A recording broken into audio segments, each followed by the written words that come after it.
There's definitely an attraction to plants that I think is innate in human beings. There's something that attracts us that's almost primal, that flowers, especially, not just the foliage, but the flowers we hone in on, and we see them from a great distance, and we want to come up and we want to smell them and we want to touch them.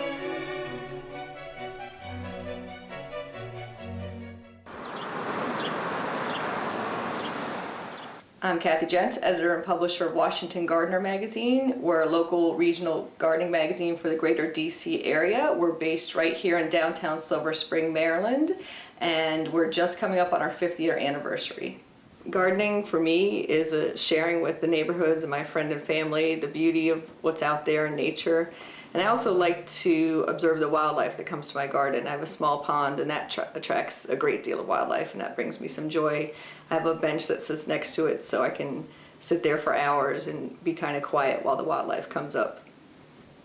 In my own garden, it's an experiment and trial garden for the magazine, so I would say the style is predominantly a cottage, English, blousy garden style, but you'll see a lot of different plants that are kind of pushing our growing zone here in the Mid-Atlantic, and then you'll see multiples of the same plant that I'm trialing different varieties and species of side by side.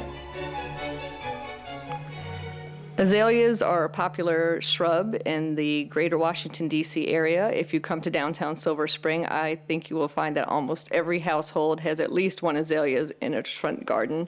And they come in a wide variety of colors, from whites to pinks to reds to a coral peachy. And I would say that the pinks are clearly the predominant favorite. We're looking at heucheras, also known as coral bells. They've been around for many years in southern gardens. They're starting to come up to the Mid-Atlantic, and they come in many different foliage, colors, and textures, as you'll see, and some are smaller leafed and larger leafed. It's a beautiful array, from a yellow, peachy color to a deep, deep burgundy.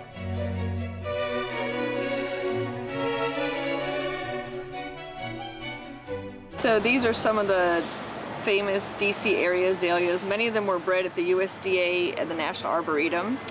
This one here is an Encore Azalea that originates in the South. It reblooms April through October. You might not get the same full bloom later on the season as you do now, but it definitely has sporadic reblooming throughout the season.